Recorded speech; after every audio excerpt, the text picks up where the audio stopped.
Chandail et Chignon, le podcast des médiathèques de Saint-Médard-en-Val.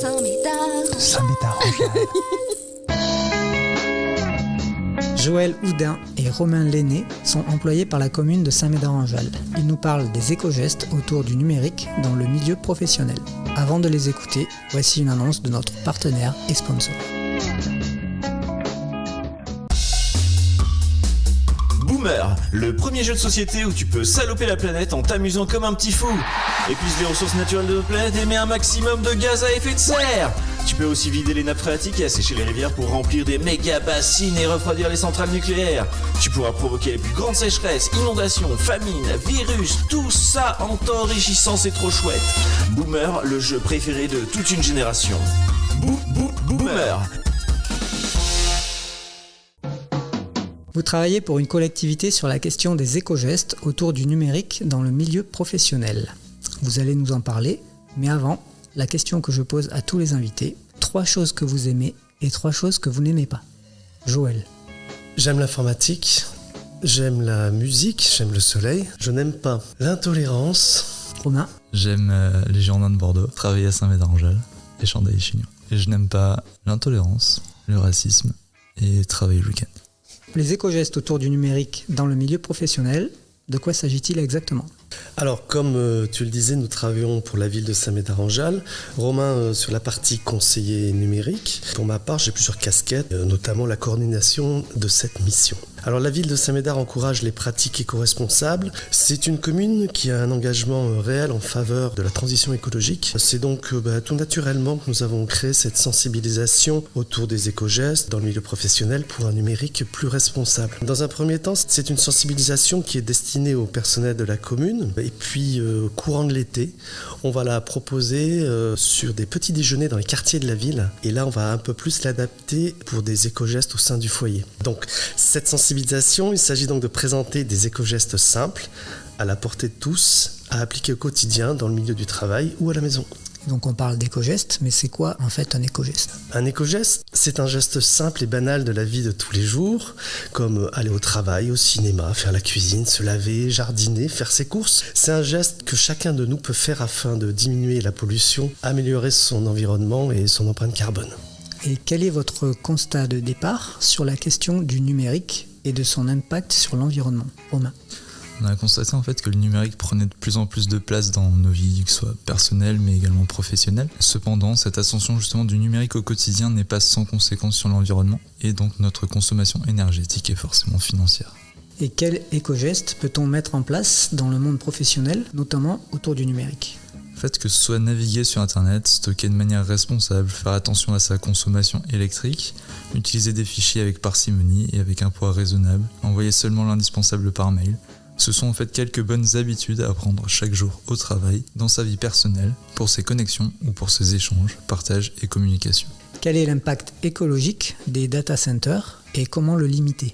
Alors l'un des impacts clés du numérique justement c'est le stockage des données sur des serveurs. Il faut savoir que les data centers justement polluent énormément du fait que 24 heures sur 24 ils ont un besoin électrique et ils ont besoin de refroidir leur système. Et pour l'instant la meilleure façon qu'on ait trouvé pour refroidir ces serveurs c'est l'eau. Et l'eau forcément un jour on va en manquer. D'après nos chiffres 50 gigas de données sont consommées, stockées chaque mois par personne sur un serveur. Ça représente 18% de la consommation énergétique du numérique. Donc pour pallier à ça, il faudrait peut-être que les personnes améliorent leur stockage, le tri, l'archivage, supprimer les mails, vider la corbeille. Toutes ces petites choses, ces éco-gestes vont faire que l'impact environnemental sera moindre. Et le mail est peut-être le principal outil de communication dans le milieu professionnel. Que représente-t-il au niveau mondial en termes d'impact climatique ? En fait, ce qu'il faut savoir, c'est qu'il y a 333 milliards d'emails échangés chaque jour. Donc en faisant un petit calcul savant, ça nous donne 188 millions d'emails par minute, donc un chiffre énorme, sachant que chaque email a un impact écologique. Donc quelques éco-gestes qu'on pourrait citer, ce serait de cibler vos interlocuteurs, supprimer vos mails une fois qu'ils ne vous servent plus. Pensez à bien effacer les pièces jointes, notamment quand vous répondez à quelqu'un, donc l'enregistrer sur votre ordinateur ou sur un serveur, afin de limiter l'impact du retour de mail. Pensez aussi à vous relire, évitez donc les erratums, les annulaires en place, ou c'est mieux avec la pièce jointe. Et de la même façon, le moteur de recherche Google est omniprésent. Existe-t-il une alternative plus vertueuse du point de vue environnemental ? Il existe plusieurs moteurs de recherche plus ou moins vertueux et qui respectent l'environnement, comme Engine, Ecosia et surtout Lilo. Nous avons choisi de parler de Lilo parce que d'abord c'est un moteur de recherche français et solidaire et qui finance gratuitement les projets de votre choix. Vous pouvez, tout en surfant en fait, lutter contre la déforestation en Amazonie, aider à réaliser les projets d'enfants malades, protéger les tortues du braconnage, etc., etc. Tous ces projets ont un point commun, un impact social et environnemental fort. Comment ça se passe concrètement ? Vous faites une recherche, Lilo vous attribue à chaque recherche une petite goutte d'eau. Et cette goutte d'eau, ensuite, vous pouvez la redistribuer à des projets solidaires de votre choix. En fait, tout ça, c'est financé par la publicité que génèrent les recherches. Les gouttes d'eau représentent de l'argent, c'est ça ? Les gouttes d'eau représentent de l'argent qui est reversé chaque mois à ces associations que l'utilisateur choisit. D'accord. Même question, mais cette fois au sujet de WeTransfer, qui est également très utilisé dans le milieu professionnel, pour Romain cette fois-ci. Donc en effet, on a WeTransfer, mais on peut aussi citer Smash, Gros Fichier ou TransferNow. Sauf que on s'est rendu compte que ces systèmes de transfert n'étaient pas forcément très vertueux. Alors nous, on a choisi de vous présenter FileVer, qui en fait permet, tout comme WeTransfer ou les autres, d'envoyer des fichiers assez volumineux. Il fonctionne en fait donc de la même manière que WeTransfer et les autres, sauf qu'il permet en fait de voir en direct l'impact écologique que peut avoir votre fichier sur le web. Est-ce que tu peux épeler ? Parce que je ne suis pas sûr qu'on ait bien compris. Donc FileVer, c'est FILEVERT. Bibliothécaire, spécialiste en rien, Ou presque. intéressé partout. Plus ou moins. Chandail et Chignon, le podcast vraiment très intéressant. Hallucinant. C'est possible ça ? Parlons du papier. Quel est l'état de la consommation de papier en milieu professionnel ? Alors, en milieu professionnel, les chiffres que je vais donner sont de grande moyenne. Il faut compter 75 kg de papier par an et par employé. C'est un équivalent, pour le visualiser, de 2 arbres. 20% du papier est recyclé au bureau, alors qu'à la maison, on va en recycler 41%. 25% des documents sont jetés 5 minutes après une impression. 16% ne sont jamais lus ou simplement oubliés sur l'imprimante. Il faut savoir quand même que le papier, on peut le recycler jusqu'à 7 fois et le carton 10 fois. Quelques petits gestes simples et qui peuvent paraître évidents. On n'imprime pas systématiquement tous les documents. On imprime par défaut, bien entendu, en noir et blanc. On recycle le papier qui est déjà utilisé en l'utilisant comme brouillon. On imprime en recto verso. Cela permet de faire rapidement 30% d'économie sur les achats de papier. Et puis, par exemple, quand vous voulez imprimer une page web, il faut faire attention de ne pas l'imprimer entièrement parce que la majorité peut-être imprime directement cette page web alors qu'on veut parfois un tout petit morceau. Il y a des raccourcis clavier comme le CTRL-P qui va permettre d'imprimer uniquement la partie que l'on a sélectionnée. Ou alors tout simplement faire un copier-coller et le mettre dans un traitement de texte et ensuite imprimer. Est-ce que ces chiffres ils prennent en compte uniquement le papier de bureau ou aussi tout le papier, par exemple le papier de toilette, tout le sopalin qui est utilisé, ou c'est vraiment que le papier Alors, de bureau ? nos chiffres s'entendent uniquement sur le papier de bureau.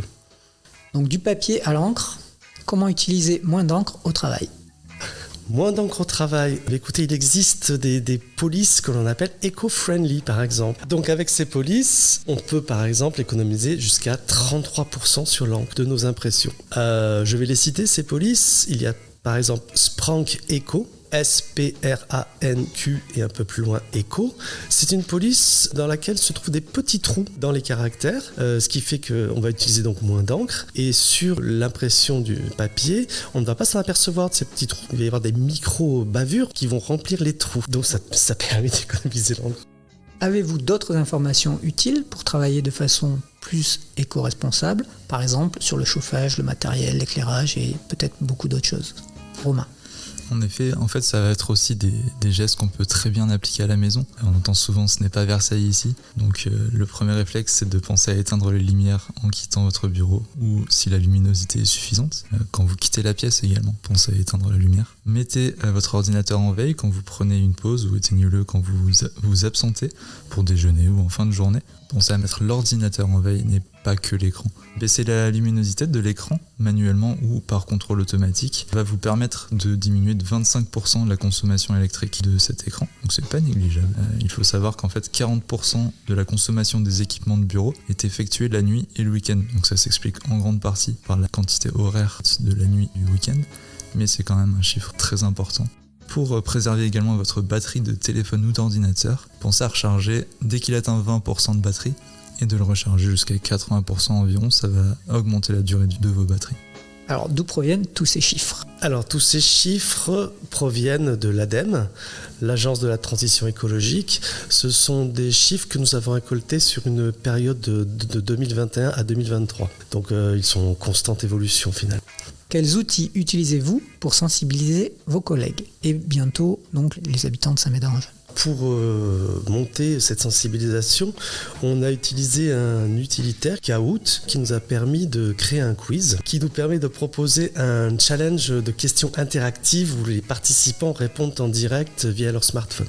C'est une façon pour nous de dynamiser une audience et de faire passer un message par un moyen ludique sur un sujet des plus graves. Nous leur donnons également un dossier en fin de séance, ou plutôt le lien qu'il y a sur le serveur, puisqu'on évite d'envoyer ça par mail. Donc, dossier qui contient de nombreux fichiers d'informations sur les éco-gestes, les polices de caractère qu'on a présentées, et ensuite un compte-rendu de notre sensibilisation. Merci. Merci en tout cas à Chandail et Chignon. Semez vos envies et cultivez votre curiosité en attendant le prochain podcast des médiathèques de Saint-Médard-en-Jalles. Abonne-toi. Chandail et Chignon. Chandail et Chignon. C'était pas très intéressant.